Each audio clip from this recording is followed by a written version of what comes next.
gamit ang larawan ng iyong cellphone or gamit ang larawan sa loob ng iyong cellphone, ibulong mo lamang ito ng paulit-ulit at siya po ay laging ma-obsess or siya po ay sobrang ma-obsess sa iyo.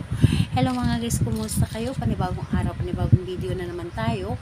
And sa araw na ito ay isa na namang video ang aking tuturo sa inyo na simpleng gabay o simpleng pamamaraan na makakatulong sa atin. At bago ang lahat, gusto ko lang mag-disclaimer sa mga taong hindi naniniwala at hindi gusto mga kagaya nitong video. Please skip this video and maghanap kayo ng videos na gustong-gusto nyo dahil ang video na ito ay para lamang ito sa mga taong naniniwala and gusto mag-try. Sa lahat po ng mga nagko-comment dito sa aking video dito sa loob ng aking channel, mag-ingat sa lahat ng mga nagre-reply sa inyo na dinadala kayo sa kanilang WhatsApp, imo app upang makaiwas po tayo sa scam. Ngayon po, ituturo ko sa inyo paano siya sobrang ma-obsess sa inyo. Ma-obsess siya sa kahit anong oras. So, ito ay pwedeng gawin sa parehas ang kasarian, babae ito babae, lalaki ito lalaki. And syempre naman sa ating babae at lalaki na mag-partner.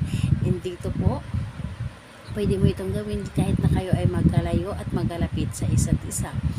Dito, sa nabanggit ko na, is kailangan lamang natin dito ng larawan na nasa loob ng inyong cellphone, larawan ng ating pagtungkulan, larawan ng ating partner, ng ating target.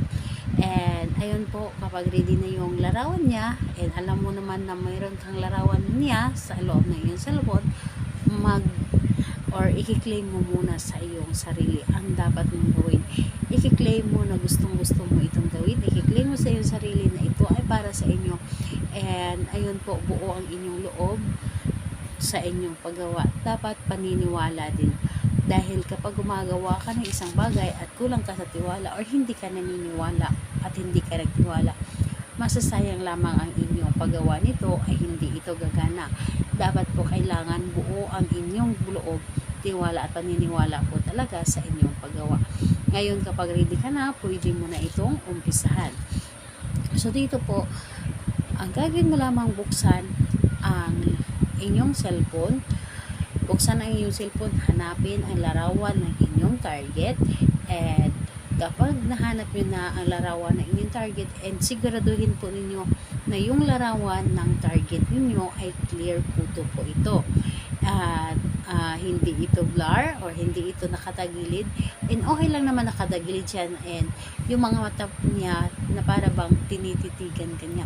And dapat kapag gumawa ka nito, titigan mo talaga ang kanyang mga mata. Titigan mo na may buong pagmamahal, and ayun, kausapin mo ito, ibubulong mo lamang ito, pangalan niya at apelyido, at sabihin mo, sobra-sobra kang ma-obsess sa akin. Ako at ako lamang ang gusto mong makita, makasama. Ako lamang ang gusto mong mamahalin. Ako lamang ang gusto mong laging makausap. So, lahat na sasabihin mo dito ay pwedeng-pwede po. Basta ito ay positive lamang, at wag mong haluan ng negative ang iyong mga sinasabi. Lahat po ay lahat positive. And ayun po, dapat na with feelings talaga ang inyong mga sinasabi. So ayun, pagkatapos mong sabihin ito, mas maari na ito ay halikan mo ng 3 beses ng with feelings.